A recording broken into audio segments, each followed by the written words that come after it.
Welcome everybody to Source, Everything Working Dogs. I'm excited for this Friday episode because this is our long episode. Remember, Tuesdays we have short sets to kind of get everybody into the training mode and get them ready for the rest of the week and get some training in. But now we're on this long set and we have the privilege to talk with Lacey this morning and just talk dogs and business. That's just so awesome. You have a lot of experience. And so I'm excited for people to learn from that. Please introduce yourself and tell everybody a little bit about you. I'm Lacey. I had got my first protection dog from CCU over 10 years ago. I can't believe it's been that long. No. It seems like yesterday, but yeah, I can't believe it's been that long. I'm now on my third dog. All of them have been to CCU, and they're all, amazing. I wouldn't go anywhere else. And we're so thankful. And I say this oftentimes, we just got over the holidays and I'm thankful for the relationships that I have. I kind of mention that pretty often, right? Because dogs bring people together. And whether we're here or we're on the other edge of the earth, it's great to have dogs in our lives, and it just naturally gravitates people together. And I think that's what gravitates me to this industry is those relationships, people that I would have never met if it wasn't for dogs. Right.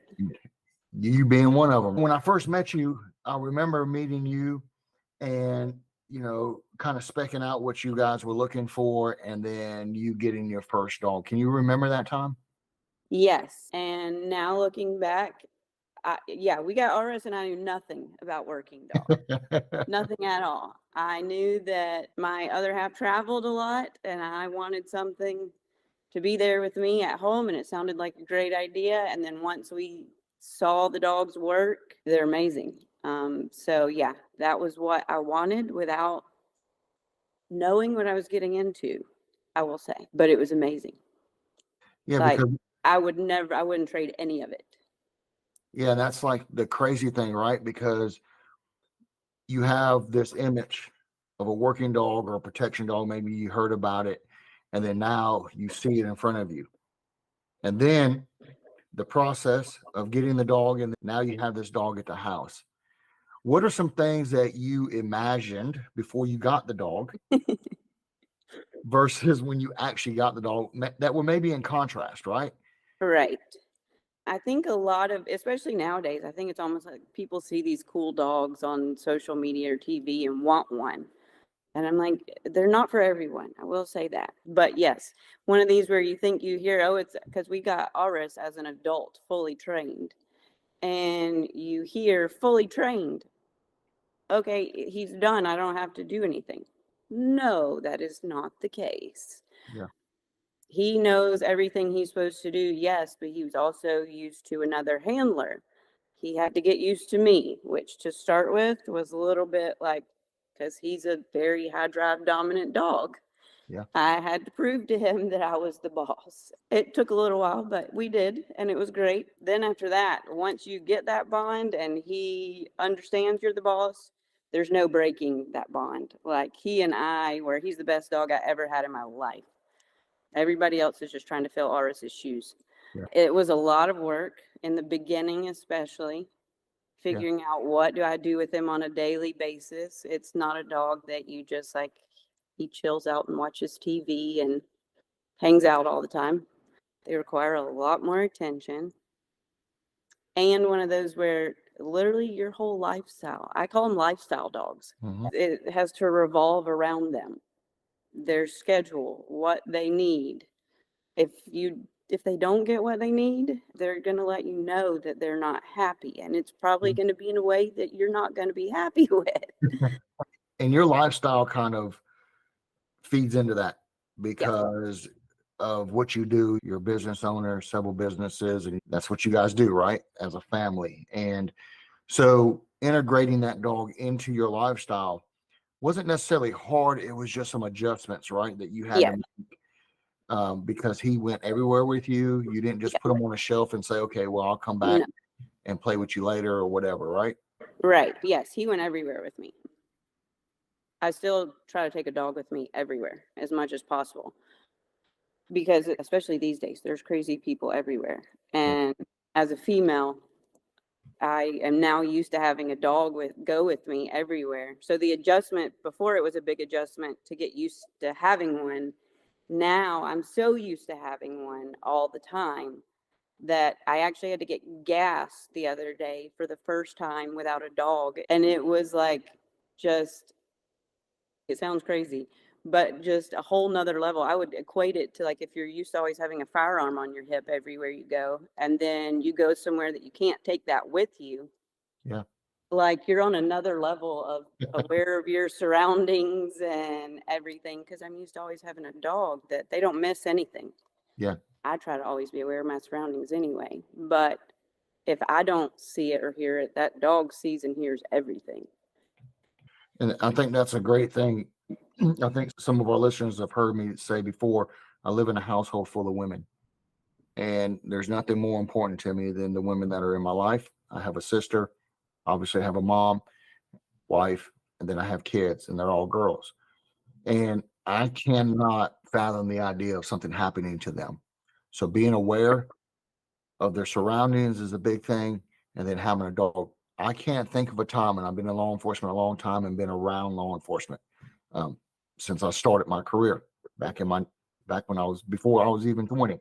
But I say that to say I have yet to hear somebody being attacked, and I'm not saying it doesn't happen. I'm just saying the risk is minimal when you have a dog with you. Right. I actually had an instance getting gas where I think I was actually on the way to CCU to train, but I had Axe and Aya in the car with me. But Axe was like a tiny little puppy. So he was sitting in the front seat because he used to get car sick. And he wouldn't get car sick if he sat in the front. But Aya was in the back of my SUV. Well, the windows are also tinted and she's black. So you can't see her unless you get right up to the car. Yeah. And I'm pumping gas and I see this guy walk out of the gas station and I see him kind of looking in the front of my car, which is odd to start with. But then I thought, but there is a puppy sitting up there. People love puppies. Like, okay. I didn't say anything. And then he walked around the back of the car. I still kind of kept an eye. And I have the door open. When I'm getting gas, I always have like the door open right beside me. Aya's right beside me right here. But there's also a window down. And he walked around behind and kind of like popped out, which you can just tell when something makes you feel uncomfortable, like something's not right. It's odd. And then his question was, is that a full-blooded canine? And I'm like, okay, the question's odd too. But Yeah. and I guess, did not like either his quick movement or him like popping out, whatever. And she just barked. She didn't come out, even though she easily could have come out if she wanted to. But she just like let him know that she was there, I guess. Yep. And to be nice, because I don't know, maybe he didn't mean any harm or was just curious about the puppy. I said, yes, they are. And then he literally just turned around and walked off after I barked. So I'm like, I don't know his intentions. Yep. But the whole just deterrent of That's having a dog, I mean, I hope to never have to use my dog, obviously. Yep. But the deterrent of having one there, just in case, makes people question, do they really want to do that or not? Yeah, even being in law enforcement, I would have people that didn't care if we pointed guns at them, didn't care if we threatened them with other forms of use of force. But as soon as they heard that dog, Oh, yeah. people do not want to mess with the dog, right? The dogs, and I always equate it to this, we think about things, right? So as an example, if we had to restrain a teenager, that kind of weighs on us mentally.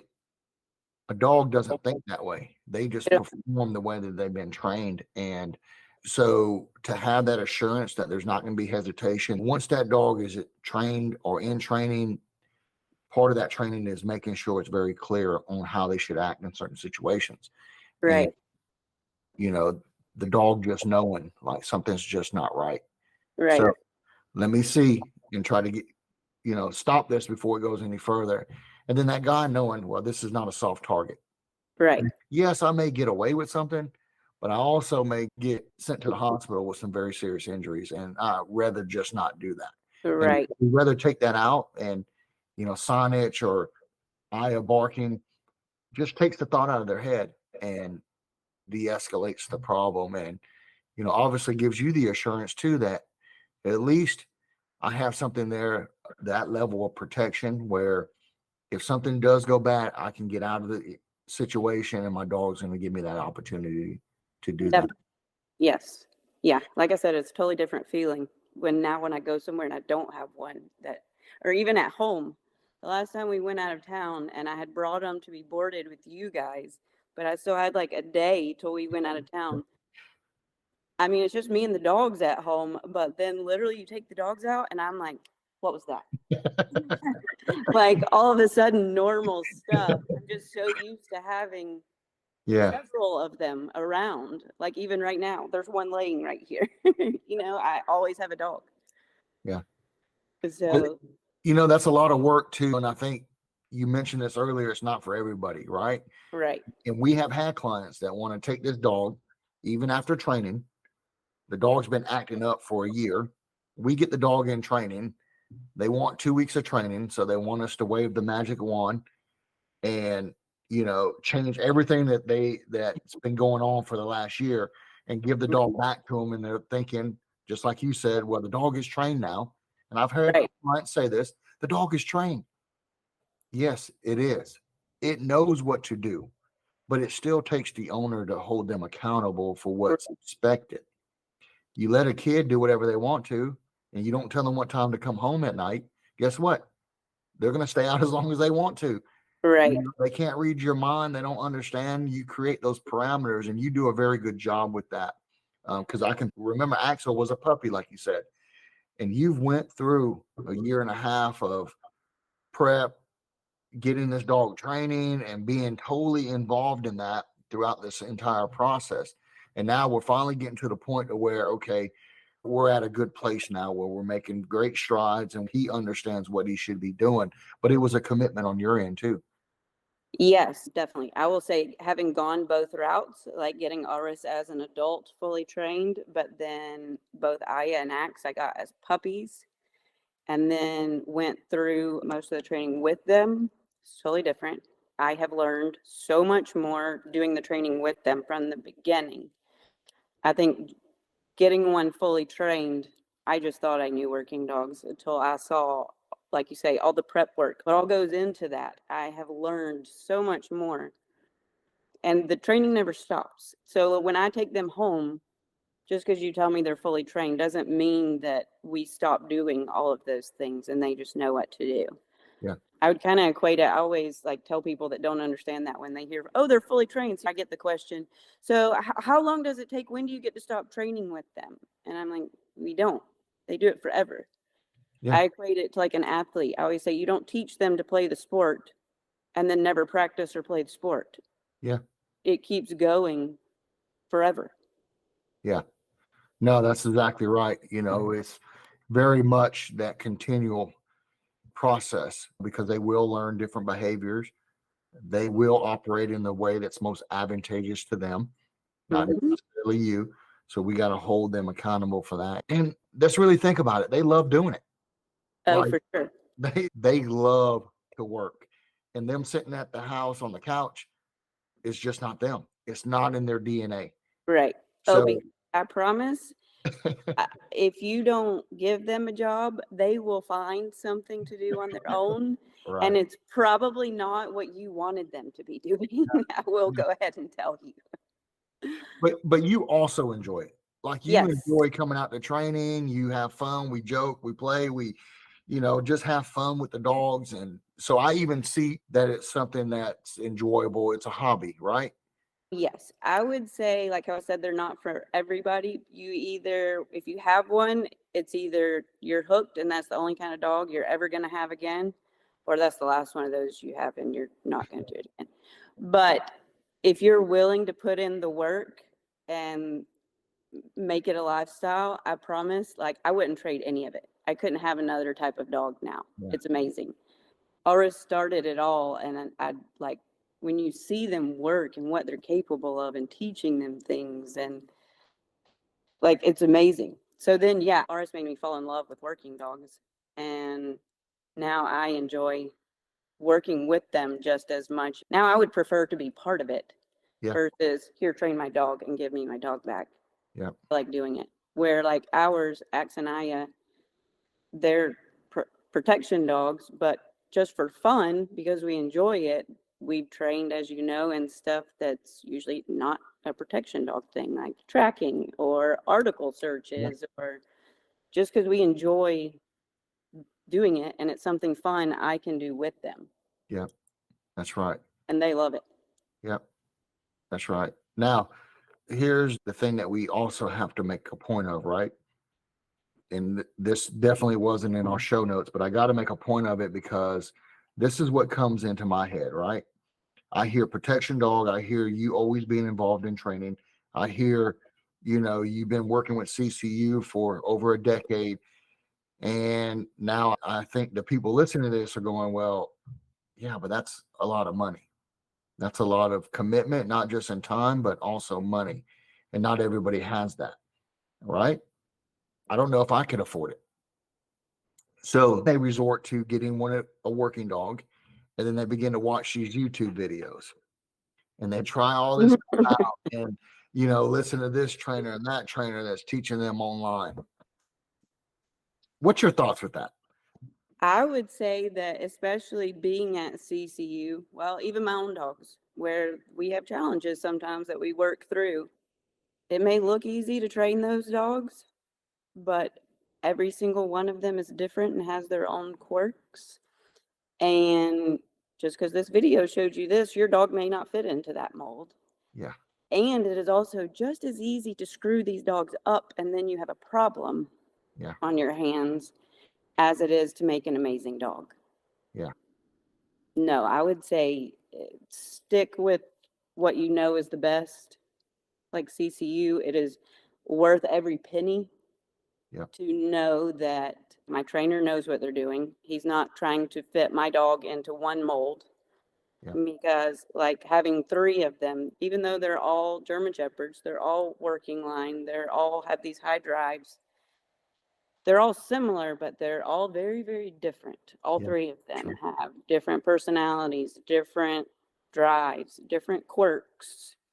So you have to make sure that somebody really knows what they're doing and has the experience to be able to handle all those different things. Or when something's you think going so smoothly, I always say with working dogs, I promise one day you'll think that you're amazing at this and everything's great. And then the next day they're going to show you don't quite know all of it. So to make sure that when a challenge does arise, you have the right person to help you figure out how to solve that.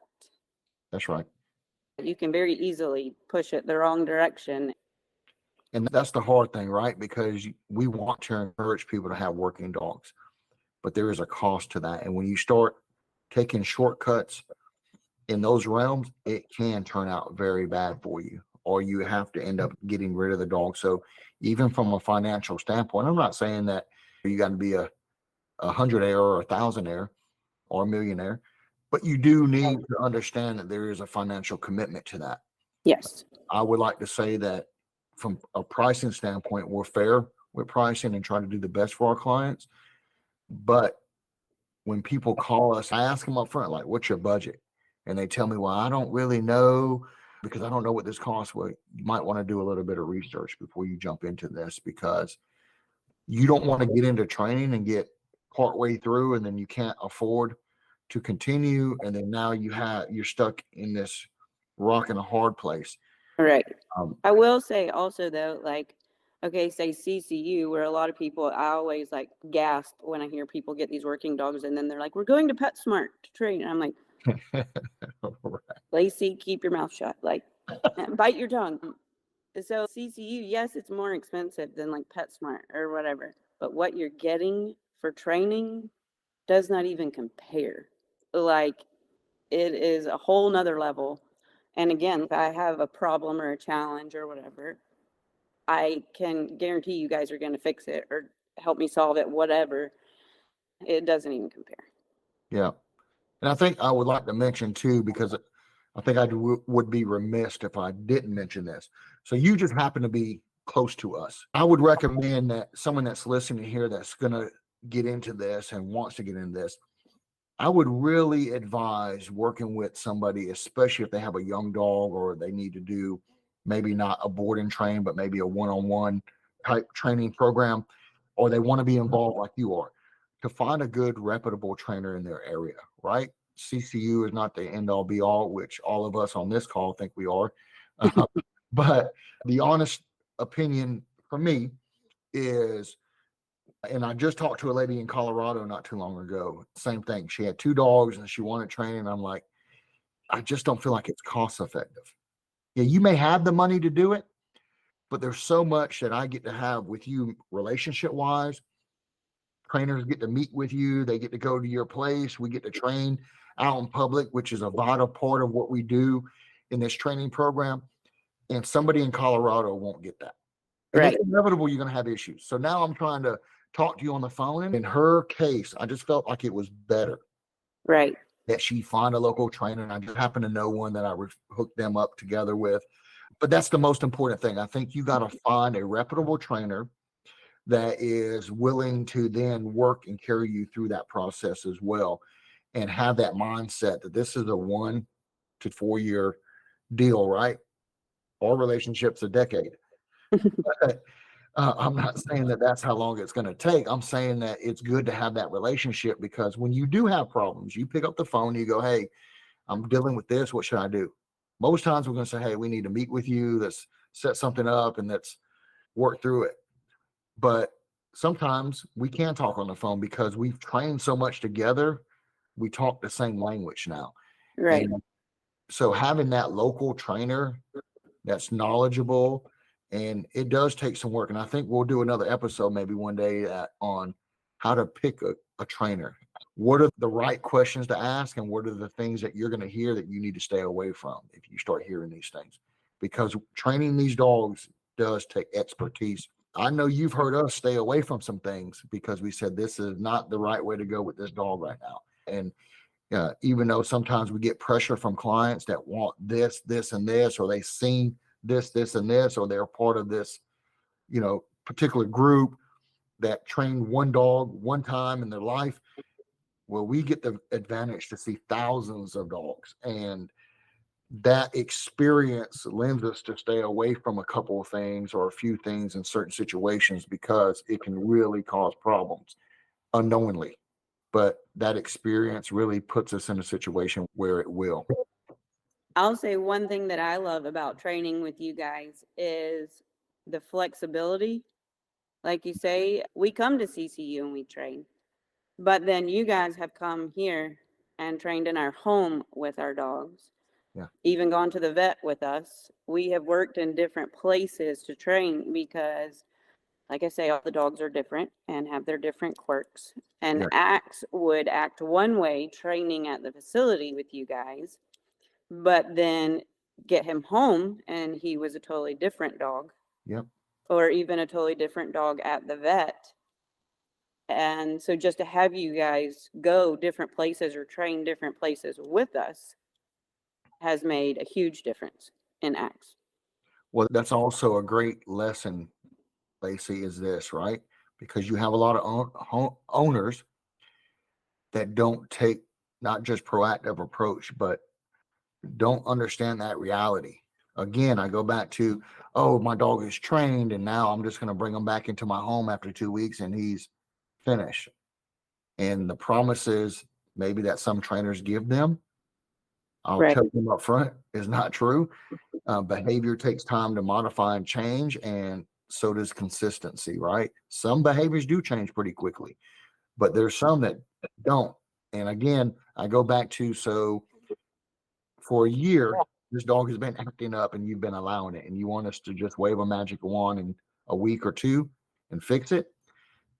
Yeah, we can start working on it, and we can be an integral part of your training plan for the duration and help you save money by doing one-on-one, by changing the format a little bit to help save on that budget. But at the end of the day, either you're going to do the work or we are.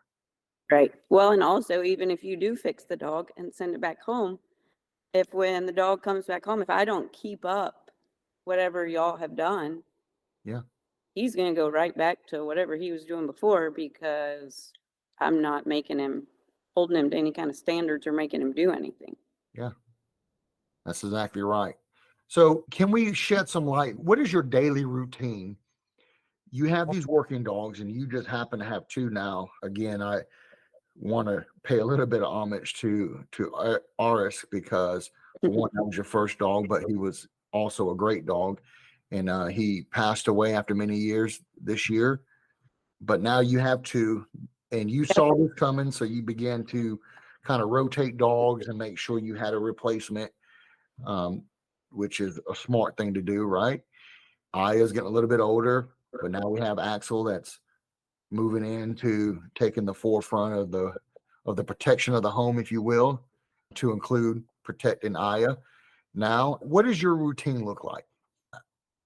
I will say one of the biggest things with having working dogs in the house, because it is one where, okay, they're not police canines where they get to actually go to a job and go work all day, every day. They are protection dogs, they are working dogs, but they have to fit into literally just being a dog in our house also.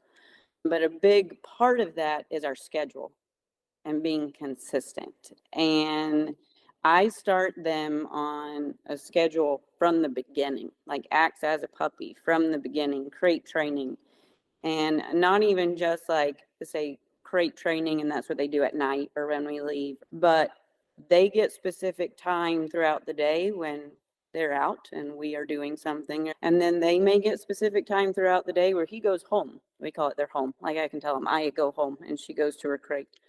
They get specific time throughout the day where they get downtime also. And now we're to a point because he is like a year and a half, I is 6, where even if I don't really put them in their crate during the day, but they will take themselves there because I've had them on such a schedule for so long from the beginning. They know that's what they do. And it's made it good for us because it allows us to like, I can schedule my day around, like I said, we know when they're out doing something, or if they're in downtime, that's when I work and get stuff done. But then also I know when they come out, it's great for me because how they say, like, stand up from your computer every however so long and go walk around for 15 minutes or whatever. That when they come out, I get a break doing article searches or different things like that.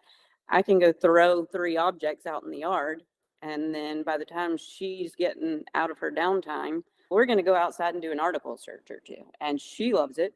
It gives her like mental exercise as well, because it's not just the physical exercise they need mental stimulation also.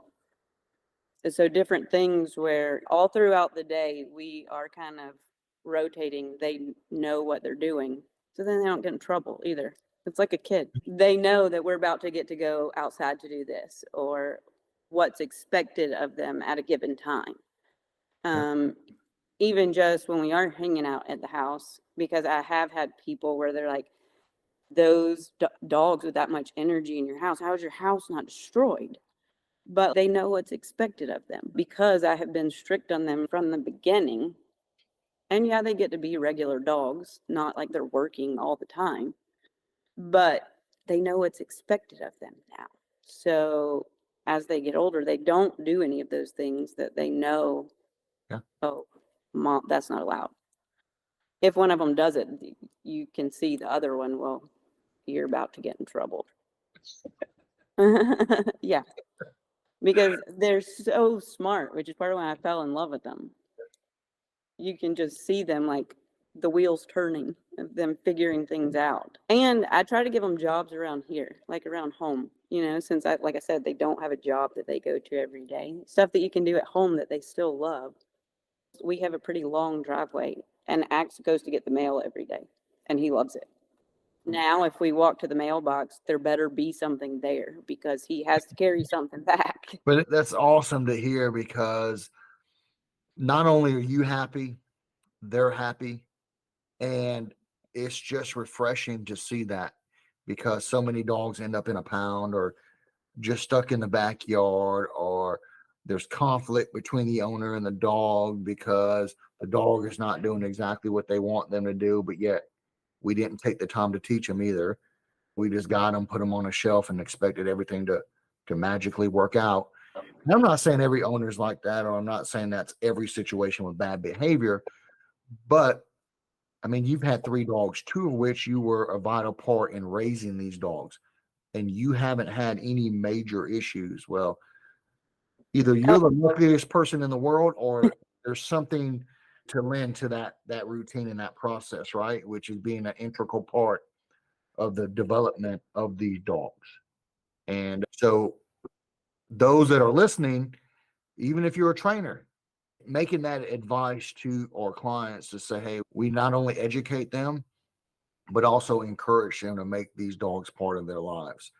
But also having boundaries, like you said, you put them in the crate, you give them downtime. That also what I've seen, because we use that quite often to allow the dog to kind of decompress too, and Yes. process what we're teaching, but also their stress.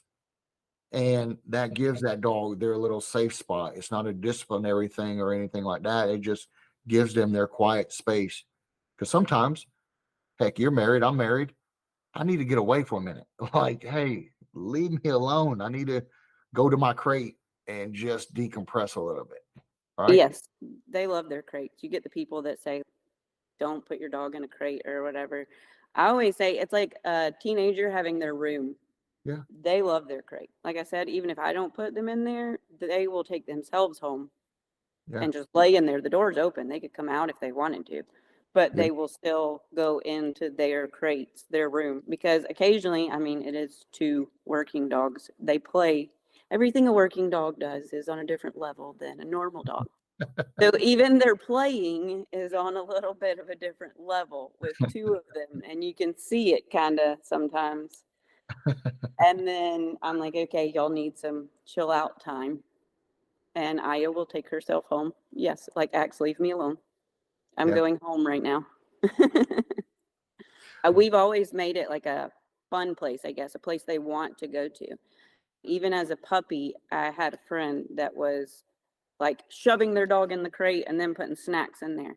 And I'm like, no, get them to go in and then give them the snacks for paying them for doing what they were supposed to going in. And then they love it. Like, they're like, yeah, if I go in here, I'm going to get a snack. It's a good thing, not a bad, not like punishment. Yeah. Well, too, there's a lot of advantages to having that resource, even if you never use it. Like you said, they go in there to lay down and relax and get their little time alone. But if there's a case where you have to put them in a crate, Right.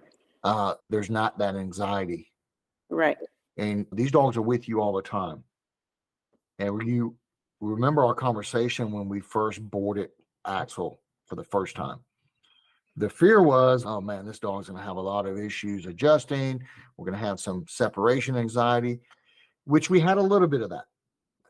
However, the time that he spends alone away from you, because he is with you all the time, lend us a better option to not have that as extreme for the first time he boarded after being over a year old, right? So Right. there's a lot of advantages to having that separation at times, to include there's times when the dog may not like the visitor you have over. And rather than punishing the dog or risking somebody getting bit that shouldn't get bit, hey, just go home for a minute, right? Right. This person has to be here for a moment. Absolutely, the crate is a great resource for any dog because of that. It should never be used as punishment at all. It should be used as a sanctuary, if you will. So I like that. And the routine, getting up in the morning, feeding them, walking them, integrating them into your daily life and giving them some free time as well, but at the same time, giving them boundaries. It's pretty simple because you've established that routine. They love their schedule. I promise you that. Like the crate. If there's something you're supposed to do at a specific time and you don't do it, they will tell you. That I used to say, Aris wears a watch because I swear he knows what time we're supposed to do everything. Yeah. They like their routine also. Yeah. Yeah. Most beneficial thing. And I don't even think that has anything to do with working dogs per se, just dogs in general. I have 2 little dogs at the house now. that the wife has, and they know that schedule, and it just makes it so much easier to manage a dog and really to have them part of the family versus being traded all the time or being locked up in a cage or just stuck outside. They know their manners. They know when to go outside. We've taught the little one to ring the bell at the door so she can go out to the restroom. It's just simple stuff like that where we just spend a little bit of time with them Right. and took the lead on teaching them the things we needed for everything to work out the way that we needed it to work out. And now it's easy. And this dog is only maybe 6 months now. And it's just clockwork. Know what time we need to go to bed, know what time we're getting up, know what time gonna eat, ring the bell when you need to go outside and use the restroom, and it's a pup. But yet it was so easy to teach those things because we just spent a little bit of time. Did we have accidents? Absolutely. But we got over those through being consistent in our routine and our teaching and promoting that positive behavior. And then you've done that on the working dog side, and you just give them a little bit more exercise, give them some tasks, and it's simple things. Go get the mail, go do this, go do that. And they absolutely love it. And then guess what? Every so often, we're going to go to CCU or we're going to get some training in. Right. And it's just a cool thing to see. And now, for the next 10 years plus, you're going to have these dogs part of your life that are just easy to deal with. Yeah, I definitely think or always say it's a lot more work up front, but if you go ahead and do it, it makes everything else easier down the line for the rest of their life. I mean, you have to keep it up, but honestly, it's not as hard keeping it up once they've already got it. And I always get all the time, like, people being like, how often do you train your dogs? And I'm like, it's not necessarily like, we're going outside to do obedience right now training. It's like things that you do around your house on a regular basis that you just add something into to make them do it. Like, sit Yeah. before I open a door, or sit before I put your food down. Even just small, that simple. But they're still having structure and doing something all day long with different tasks throughout the day. Absolutely. So I know you talk to a lot of people. You're on social media and all this, and you have the privilege of meeting a lot of other dog owners. What are some myths that you've heard that you're just like, what are they thinking? The first one is, I always love when people call them attack dogs or guard dogs, Yeah. because there's so much more than that. I think of like an attack dog or a guard dog as like a junkyard dog that, like, you cross my fence and I'm gonna eat you and that's it. That's all I know. There's so much more than that. And while they are protective, if you grabbed me, they're not gonna be happy about it. Yeah. And they know what to do. I think that's part of what I fell in love too with Aris, the dichotomy of, he is this serious, tough dog that will handle business if he needs to, but yet the Axe loves to snuggle on the couch. Yeah. They are sweet also. All three of mine love kids. Aris would literally let little kids use him as a pillow and like sit on him, and they're great with kids. Yeah. Now, if you touched that kid in a way that wasn't supposed to, he didn't like, was probably not the best idea. Yeah. But yeah, the dichotomy of them, they're not just like overly aggressive dogs.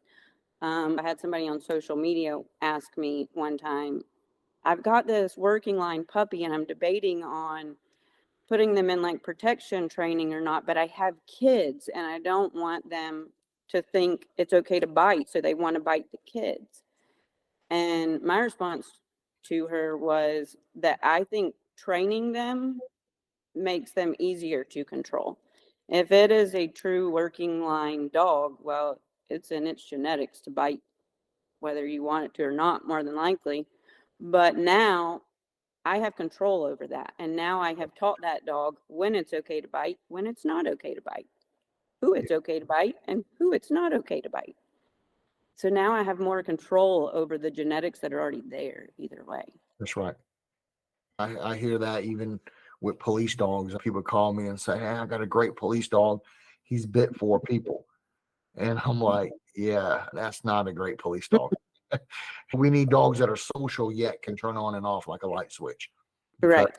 the days of those types of dogs are far removed for liability purposes. And quite frankly, people that have protection dogs want protection for a reason. And most of our clients is because they're high value people, right?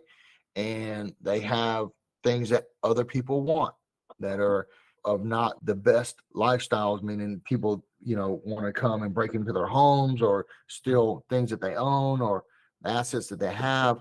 We want to minimize those risks. And at the end of the day, we can't increase liability with a dog because Right. it's counterproductive. So it's not the dogs that are out there biting everybody. It's the dogs that are stable. It's the dogs that can learn to read the differences of behavior and also react on command. And that's what we aim to achieve. Now, not every dog is friendly either. They're much like us. Some have different personalities than others, but that's also the importance of finding the right fit. Right. And you went puppy route, trained it, raised it, and got to this point. Your first dog, we recommend it getting an adult. For one, it's safer medically. It's also, we know what this dog is about or have a good idea of their character and all that. So we know what we're putting into your home. The flip side of going puppy route versus adult, you know, it really depends on the situation, but at least with an adult, you really have a little bit more knowledge on how they're going to be versus the puppy that now you're going to raise up, and maybe they just have a bad attitude sometimes and don't like certain things, but Right. that's okay. We also need social dogs. We really work hard, even with Axel, to be social because that's an important facet of having a protection dog. I hear the same thing. Like it's just, it's remarkable on some of the visions that people have. And maybe it is something that they've seen in the past, or I remember years ago, this has probably been 14 years ago when we were at our old facility, and this lady shows up, two dogs in the back of her car, and she just picked them up for a trainer and she's crying. And I'm like, hey, what's going on here? And she says, I can't get my dogs out of the crate. And I said, what? And so she had two Malinois in the back of her truck in two crates. And she says, I can't even get near the crate.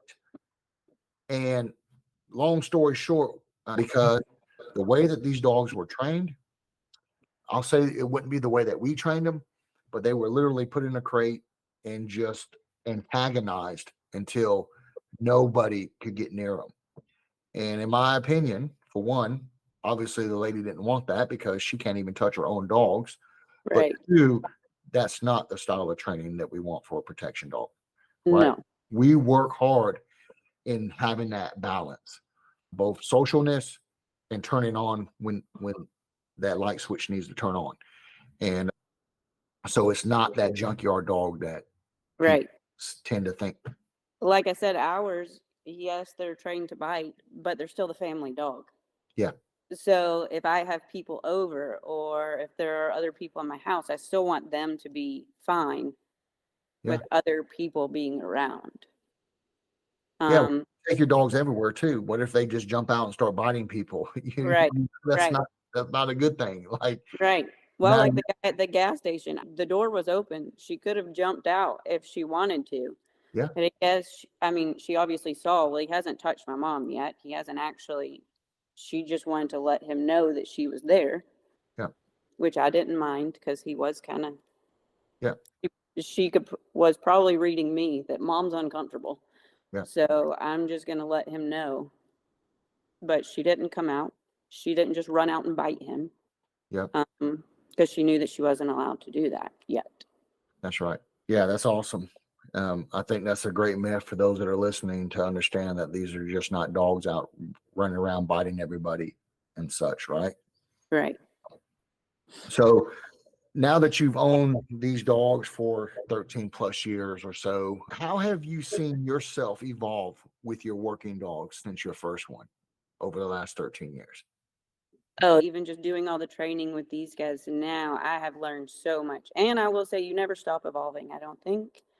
They're constantly teaching you something new, even when you think that you've got it all no, they'll make sure that they're going to test you the next day. But yeah, one of my biggest things lately I have learned, it's totally different. I guess you guys are used to working all these different dogs all the time. Yeah. But having only worked, like I was just me and Aya working for so long because Aris was already a senior and I didn't have Axe. I was so used to working Aya all the time and that's it, not another dog. Things get to be kind of like a sport or working out where it's muscle memory. You're just so used to, like, I know how she's going to react. So I'm used to doing the same thing every time. And you get to where you're not even necessarily thinking about it. It's just muscle memory. Well, then you throw another dog into it. And Axel is totally different than Aya. And it has been a challenge for me just in breaking a lot of my muscle memory habits of things that I'm used to doing with Aya that maybe we're not to that point with Axe yet. Yep. Or just different things work for different dogs. And yes, there have been times where like Simon in training tells me to do one thing and I'm like, crap, I did something different. And I knew I was supposed to do the other thing. But it's muscle memory that is so hard to break. Yeah. So that has been my most recent challenge that I'm evolving through is just breaking muscle memory and like stopping to think about, oh, I have to do this different now when I've been for years used to doing it one specific way. And now I have to do different. Has been hard. But yeah, it's crazy that you bring that up because on another episode talking to Phil, and Phil talked a lot about that, how we adjust and have to make adjustments per each dog. yes, And how you're experiencing a little bit. And you're absolutely right, hitting the nail on the head when it comes to making those minute adjustments because every single dog is different. they're so different. Like I said earlier, I mean, they all are similar, yes, but Axe and Aya are different sides of the coin. And having to adjust, it can be hard to adjust, go from one right into the other. That has been my biggest challenge, where it's like even things are like, I know what to do, but I did it again. The muscle memory of I'm so used to Aya and now Axe is different. Wow. Just so much information packed into our talk. It's amazing because we take a lot of this stuff for granted.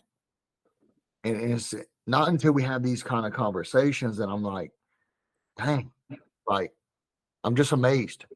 And, one of the things I'm most amazed with because of my age, I'm going to blame it on my age. I'm a little bit older. So I didn't come up in a social media type environment, right? We talked to each other face to face. That's just how we did things, right? Social media wasn't a big part of our lives, but it is now from a business standpoint. And we mentioned a little bit that you've been involved in several businesses. But I say that because I remember a conversation that we had and I needed help. I needed help as a business owner in a small business to catch on to this social media stuff because I knew nothing about it. I'm going to tell you about dogs, but I need your help with social media stuff. And I remember sitting at Fort Carson with the kennel master there, and Spears was telling me how important social media was. And I was still fighting with him like, hey, it's not that important, right? Like I can run a business without social media. And at the end of the day, I don't have time for social media. I have time to train dogs because that's what I love to do and that's what I want to do. That's changed. And I think it's important to have a social media presence on our TikTok and other platforms, what you've done for us and really taken us to a whole nother level. Even having some viral videos and just knowing that inside. So I want to talk a little bit about that. I'm trying to help those that are business owners, give them a little bit of not just encouragement.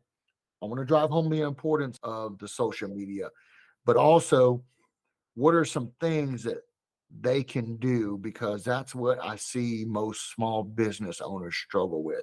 We've spent, I mean, I'll say it, we spent millions of dollars figuring out marketing, like literally, but not everybody has that. And so we Right. have to start somewhere because we got to start building. And not that we shouldn't evolve because we should always evolve as business owners, but I need some advice from you. And I need you to give us some advice on how we should start. Let's say we don't have a social media presence, or we have a very small social media presence, what are some things that we can do and some advice that you would give? Because you gave me some great advice. I would say to start with, a lot of it are some of the same things that you have to do with your dog.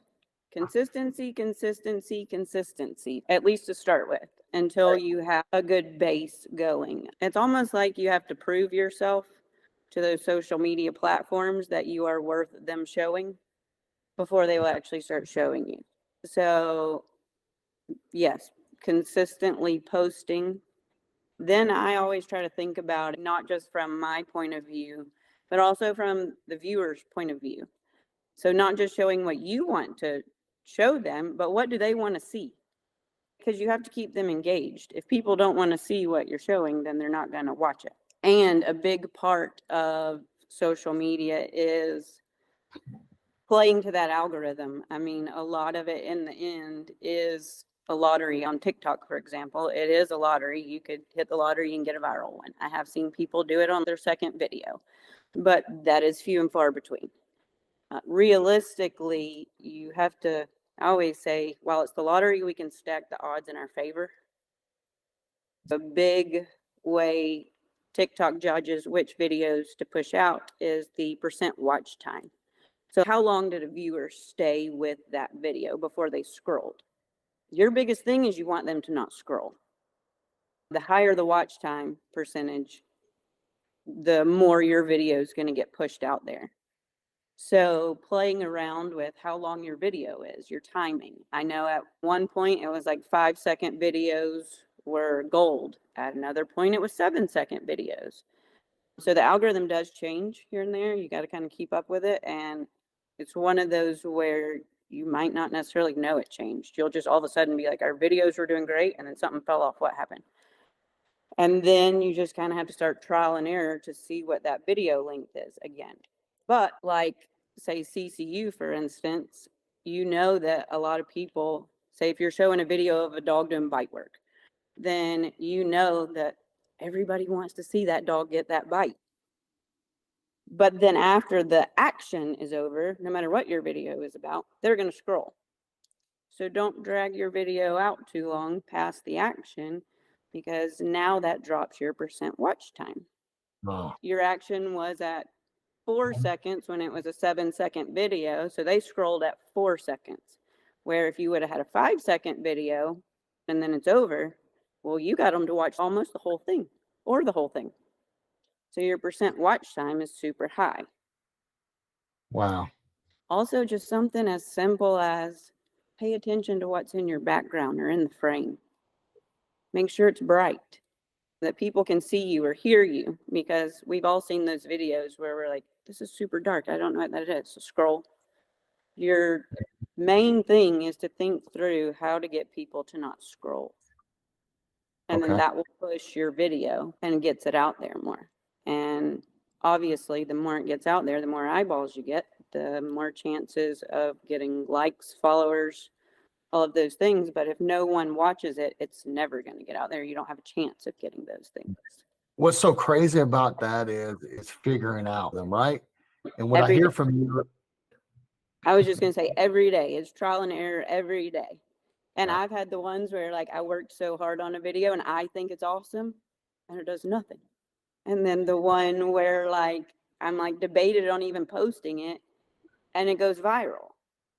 yeah, So you never know what people are going to want to watch. All you can do is stack the odds in your favor. yeah, that's crazy because I think about a video of ours that went viral, and it's literally a dog jumping on top of a car for a bite, and I'm thinking, this is so lame, literally, but like over 10 million views, right? And I'm just literally nothing. But now that I think about the timing of the action and all those things, absolutely hit all those key points. It was bright, it was good action, and the video stopped as soon as the dog got the bite on Yep. top of the car. And I'm like, oh, okay. So it is a trial and error, and you got to spend time on it, right? You got to nurture it. You got to figure out what's going on in order to do it, which I think that's the biggest reason why I have problem with social media, because I'm thinking from a trainer standpoint, hey, I want to teach something. I want to have something that's beneficial to people, but that's not necessarily the way you grow. Well, and once you get a good base, or once you have a following a little bit, then you can do more of those like longer videos or teaching something or showing something that like is more educational or, Okay. but you have to get the viewers to start with. If you Yeah. don't have any viewers, you're not teaching anybody anything. Nobody's watching anything, Right. you know? So you got to get I always say you got to get the eyeballs first. So for small businesses just starting out that have nothing, I would say don't start with a long video to start with. Start with short and simple that are going to get your eyeballs and your views and your followers. And it gets the algorithm to push you. And then, like I said, it's almost like you have to prove yourself to the platform. But that's when I say the consistency. With Instagram, I wanted to quit so many times. And I'm like, just keep going, just keep going. And it was like once I got over a hump of so many followers or so many videos that have gotten so many views, once you get over a hump, and I don't know what that hump is, but like once you get to a certain point, Yeah. then you've proven yourself and they will push you. Because it was like all of a sudden, my Instagram just like took off. Yeah. And it just keeps going. Even now, like say on either platform, one of my big accounts on both platforms are my dogs. I don't actually have social media, but my dogs do. And I haven't even posted on either one of those because I have a different business that took most of my time now. I haven't even posted on there in like a long time. Once in a blue moon, I'll put something on there.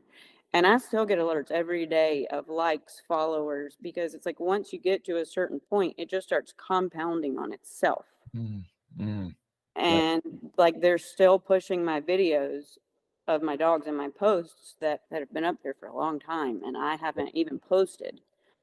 So the consistency, I think, is a big, big thing.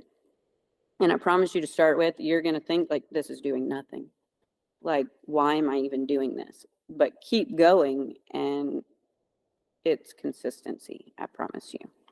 All right. There you go. All those small business owners that don't want to invest the time in their social media, either hire somebody, barter, do some trading to help each other out, or do it yourself. But either way, you have to make an investment in it in order for it to begin to grow or even have a chance for it to grow. And so I think that's great advice. I pull 3 things out of that and out of that lesson that Lacey tells us. And believe me, the proof is in the pudding because I've seen your accounts and I've seen what you did with our account and how it grew so fast. But it did take every single day posting every single day and then trying to adjust that to the algorithm and chase the gold at the end of the rainbow. But once you got that, then you just see it start just growing and growing and growing. And there was times that we talked and we're like, it's not doing nothing. And you're like, I don't know why. Like I haven't changed anything. But now I got to just start playing again until you find what your next thing is. Yep, absolutely. You'll So be great. thinking you're hitting gold, and then they change the algorithm. Yep. So last question for you, Lacey, before we get off here and give everybody a little bit of a break and allow them to kind of process the information you gave them on here and the great advice you gave them, both from a working dog, protection dog standpoint, and now from a social media. If there was 3 habits that a small business owner needs to have to grow their social media, what are those 3 habits that they need to do every single day? Consistency. I would say also one that I didn't mention before, but it's social media. So if you get comments or people comment back, talk back to them. They want Engagement. engagement. That not only helps your posts go, but people want that. Okay. They wouldn't comment if they didn't want you to respond. And pay attention to the details.